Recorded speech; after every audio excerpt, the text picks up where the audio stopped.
Hello and welcome to session 4 of today's program. And I feel like I should have been like Jennifer Lopez in the middle of changed costumes between sessions. But I was. You just couldn't see me.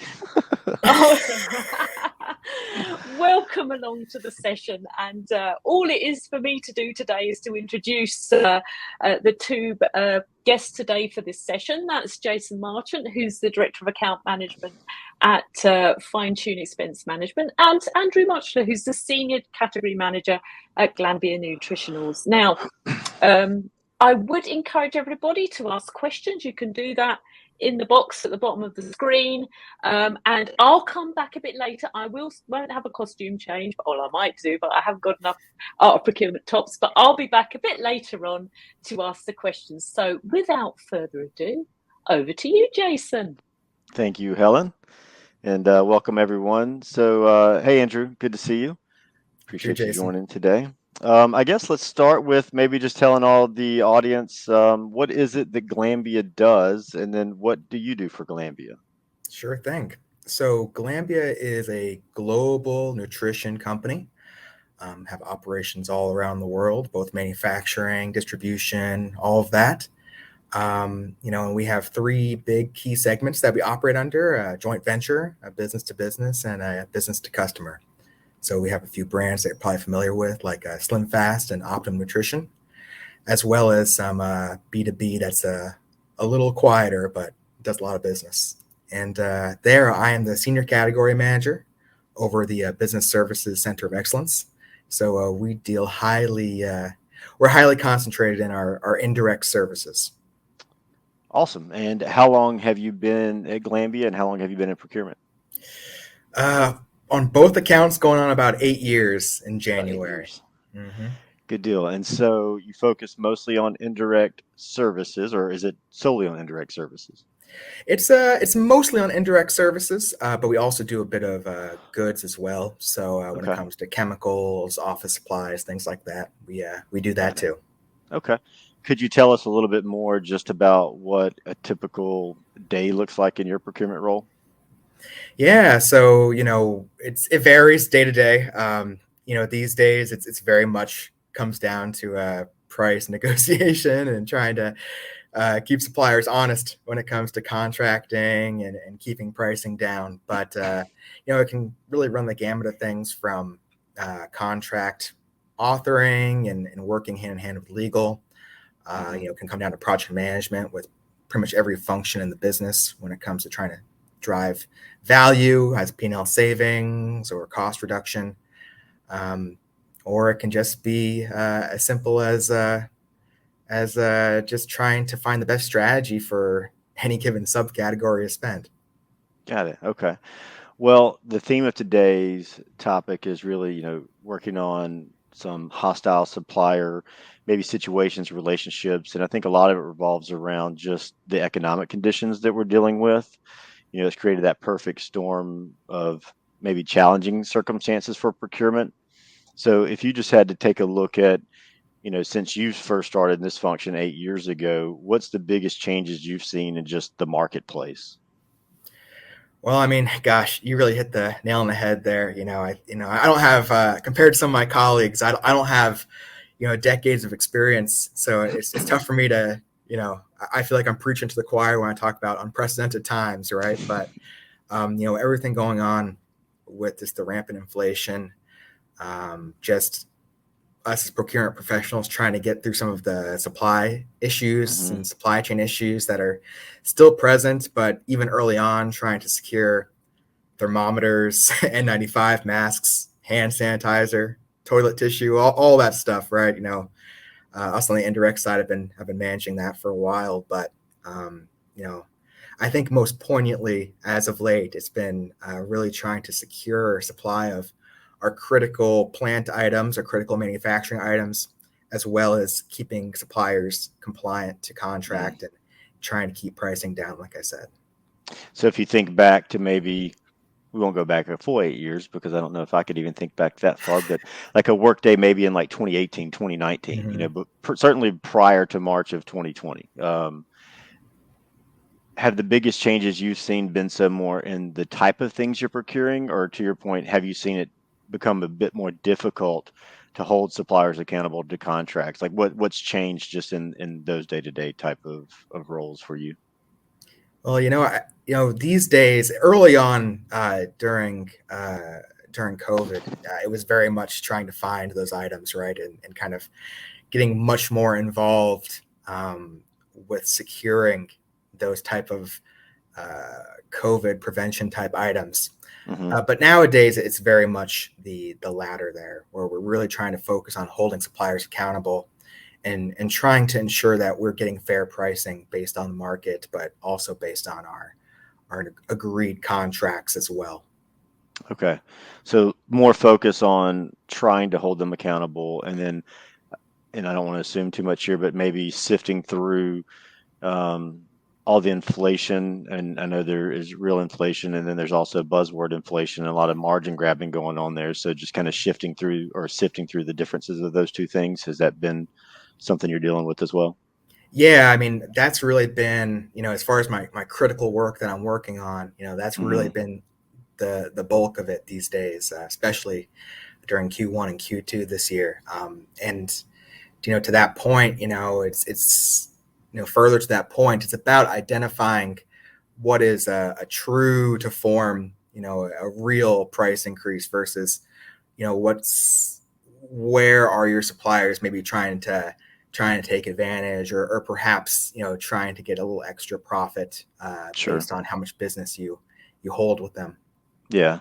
So aside from the market, like I know you've been at Glanbia, during your tenure in procurement, but maybe even what you've seen Glanbia do differently, or maybe even through networking with other procurement professionals, what changes have you seen them make on the way that they go about their business, whether it be outsourcing, collaborating with outside networks to better manage certain indirect expenses, or maybe digitalization, or what have you seen change, over the last 8 years for you? I mean, both those things for sure. I think for us, digitalization has been really key. Trying to leverage some new systems to try to improve the procure to pay process and try to make a better buying experience and a more intuitive buying experience for our users. But also too, there's been plenty of initiatives, especially as of late, with diversity and inclusion, as well as sustainability initiatives that are, definitely becoming very important and becoming to the forefront of our strategy as a business. So really focusing in on those as well.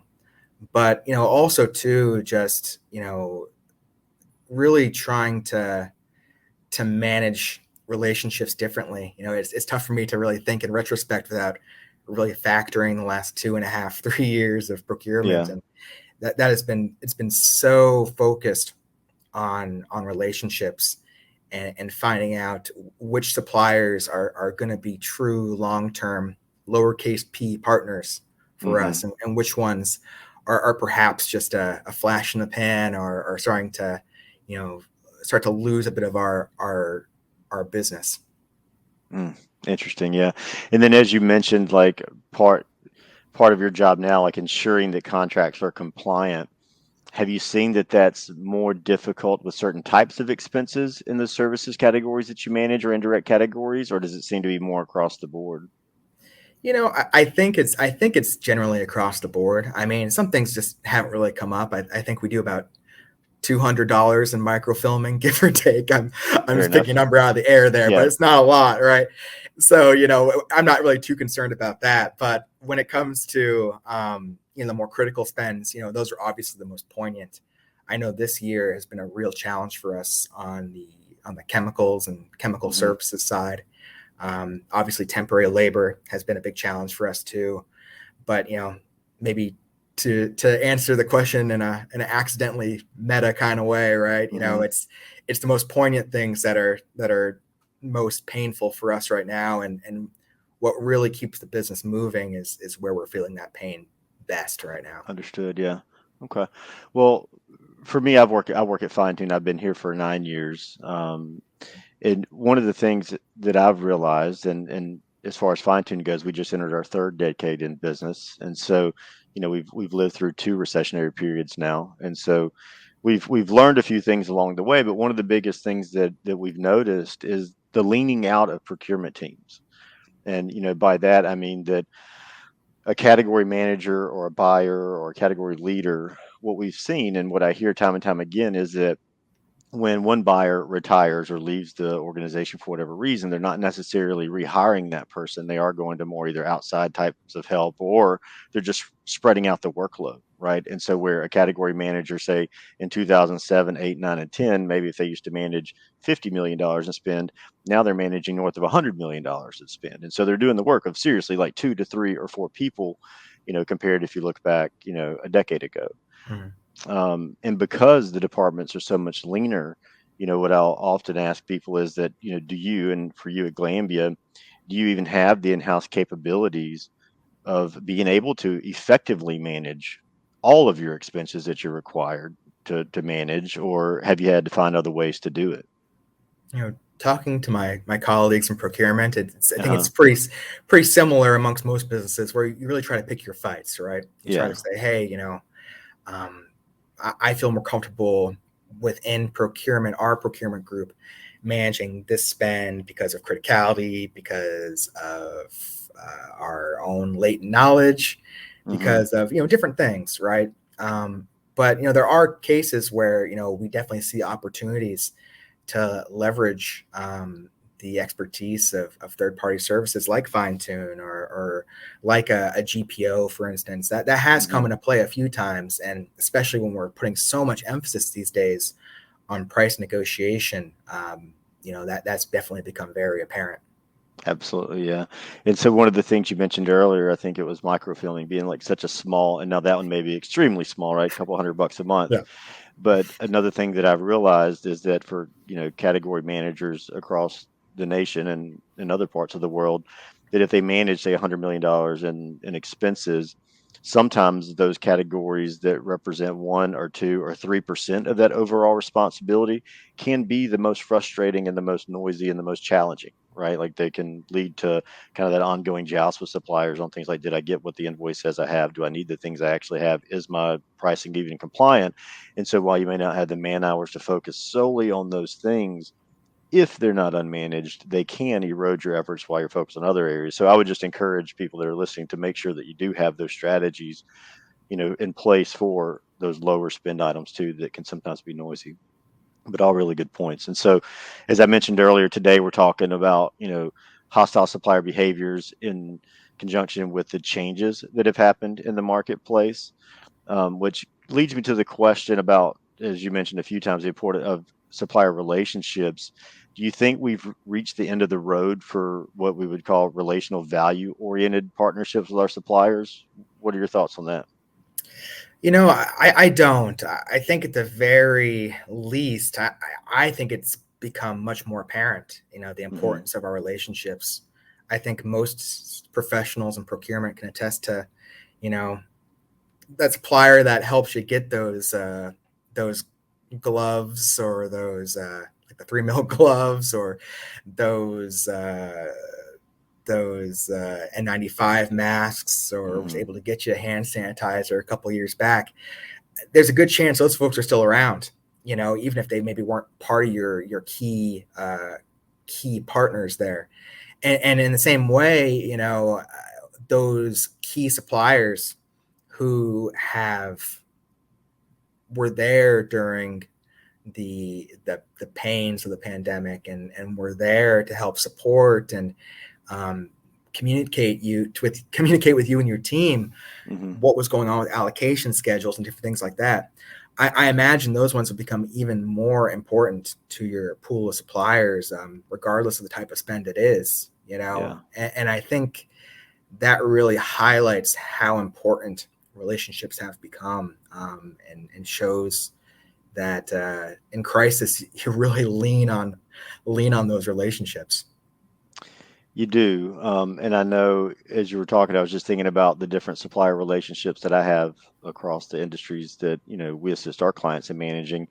And you can certainly see the ones that ask for help, or that really look for that, if a benefit for them, but then also a benefit for the client. I think over the source of this last, couple of years, when we see things like inflation and suppliers are asking for price increases, we understand that some suppliers truly need those increases, and that's why they're asking for them, right? But then we also have to understand that, are they just trying to increase their margins, and then what's real and what's not, right? So, I think that maybe another way to ask that question too is like, do you get the sense that in 2022 the suppliers care as much about the relationship as they did in the past with, Glanbia or any other company? And maybe even before you answer that, like, if you look now, has your number of strong relationships with suppliers expanded, or has it contracted in the last 3 years as you're kind of figuring out who are the good, relationship suppliers and who are not? I guess to that first part there, or to the second part there, I think it's tough for me to say about the volume of relationships. I couldn't even really give you an honest answer. Sometimes it's a little bit everywhere, right? But I can definitely say the depth of our relationships has become far deeper. And I think that out of COVID, out of this current environment that we're currently in now, we've had to have far more frank conversations with our suppliers. We've had to have, ask them tough questions that make them uncomfortable, like, what their cost of goods really looks like. Things that, you should be doing in a normal environment, but has really now become, you have to do it in this environment. You have to be able to legitimize or illegitimize what a supplier is bringing to the table, right? And so I guess to the other question, I do think some suppliers absolutely have rightfully found this is not only a good opportunity to do good ethical business, but has also found it to be a good opportunity to expand their customer base by providing this level of service, by providing this partnership, lowercase p partnership that we're often getting into, and I think those are the ones that we as procurement professionals are going to remember when we have some semblance of stability, hopefully in the next years coming up. We return to that pre-COVID environment or whatever's closest to that, right? And I think those suppliers who have burnt us, or who have perhaps maybe taken advantage, or perhaps saw us as, saw our group or our company as more transactional, or, whatever, right? Those are ones that we're going to remember, and it's going to leave us with a bad taste in our mouths going forward. I think we're more like elephants than goldfish when it comes to memory of those things. That makes sense. Do you think for the suppliers that may be treating the relationship as more transactional, do you think it's relating to maybe they've lost that fear of losing business, and maybe that's the reason for that is twofold. Maybe one, it's because they're in, a good place in the market as far as supplier, I guess the pool of suppliers has been reduced, right? As companies have consolidated, there's less suppliers to choose from in some services that you're trying to procure. And then also, I think that suppliers do understand that procurement has gotten more lean, and sometimes has leaned on more digitalization and sorts of tools. And so they think that there's just less time to go out to a full market RFP, and there's less time to transition, right? And so I think they know that. So do you get the sense that maybe some of those suppliers, maybe it's not their intention to just treat it as transactional. They just think, they don't have time to leave anyway, so we're not going to focus on them as much. Do you think that's fair? Yeah, I mean, I imagine there's probably a litany of reasons why each supplier is acting the way they are in this environment, right? And ultimately, right, I don't think we can forget that a lot of businesses, unfortunately, as they're kind of working with their leadership and working with their stockholders, some suppliers can be so short-sighted that they just want to grab the easy dollar there, and say, hey, we're one of the few suppliers in town. We are a bottleneck for this customer here. They need us, so we can really charge whatever. And as long as there is that, we can go back to inflation and there isn't much Mhm. challenge in the market, absolutely. I think I've personally seen that with some suppliers firsthand. I know others have in our group of professionals. And I think at the end of the day, there's going to be the full gamut of all of those suppliers Yeah, in our day-to-day work. It's just at the end of the day, though, barring like someone being a sole supply of a given product, right? hmm We're really not going to want to work with those suppliers going forward. I mean, it's just, I do feel, looking at things long-term, even midterm, we're not going to forget when, the supplier gave away our product to seemingly a bigger customer, sure. or when the supplier raised pricing by, just random example, like 25% when we look at the commodity market and it only went up 12%. It's those are things that I think are very damaging hmm for in the long term. And I think those are practices that make for a poor relationship long term. All really good points. And I think the suppliers are going to have to catch on to that for the ones that are treating it as transactional. Because to your point, like you're going to remember, and what that means ultimately. And I love your analogy on, are we going to be an elephant or a goldfish, right? Because what that truly means is that at some point when the dust settles, those suppliers that treated you fairly, adhered to the contract, did the things that were in line with the true partnership, they're the ones that are going to earn the business, and ultimately the other ones lose the business, right, when the dust settles. So I think really well explained, and I think we'll see how it all goes as the next few years pan out here. So um, we've worked together for a long time, Glanbia and Fine Tune. Could you just talk a little bit about what benefits you've experienced with us, just kind of as a third party resource to assist in the management of some of these indirect expenses? Yeah, I can definitely talk about that. We just, in our group, we've had a long history with Fine Tune that predates me and my predecessor in my current role. But more or less, we had a large challenge trying to manage the complexity and all of the data and transactional information that comes with a laundry, like textile program. And then ultimately, um, we were trying to find a solution where we could see the value of whatever third party supplier we had, while also trying to eliminate a lot of that work that we just don't have the in-house experience for. And for us, that's where Fine Tune came to play. Fine Tune has all of that industry experience with the major laundry companies, and knows kind of how it works internally, and can very easily flag a case of overcharging or overbilling when it comes to invoice auditing, that we just can't do, as as our purview has so much breadth to it.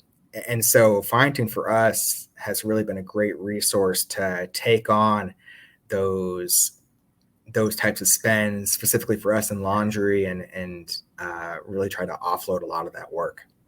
Yeah, I really appreciate that, Andrew. And so, yeah, we focus on what we refer to it as nuisance expenses, or categories that tend to take up more time than they're worth. Certainly, there's certain types of services in the indirect space that there's just not a good reputation for contract adherence. And so, no matter how good you are at sourcing or negotiating a contract and how great those terms are that's in there, if you don't have someone there to enforce those rates and those terms on a day-to-day, week-to-week, and month-to-month basis, you just do not get what you sign up for, no matter how good the contract is. And so that's where we come into play with the deep level expertise in a handful of those indirect expenses, coupled that with proprietary software that helps us enforce those agreements. And so it's been a great relationship for us too. Certainly appreciate your time. And Helen, I see you're back in there, so I'll be quiet. And I think you have some things you want to wrap up. So. Yeah, no, we've had quite a few questions in the chat, and we've got a little bit of time before the end of the session. So let's get cracking. I think this is one of these elephant rather than goldfish questions for you both. Paula, I'll put it up on the screen. She's asking about measuring and doing the contract management post award, and when does it become too much When does it become too much and actually it's time to look elsewhere? Here's a question there. I'm just interested in your take on that. Is there a time when the big P goes to a little p and we need to call it a day? What's your experience, Andrew? Let's go to you first. That's a good question, right? And it really depends on, this is the horrible answer that nobody wants to hear, but it's true. It really depends on your organization, depends on your team, depends on your bandwidth, depends on what type of spend you're dealing with, right?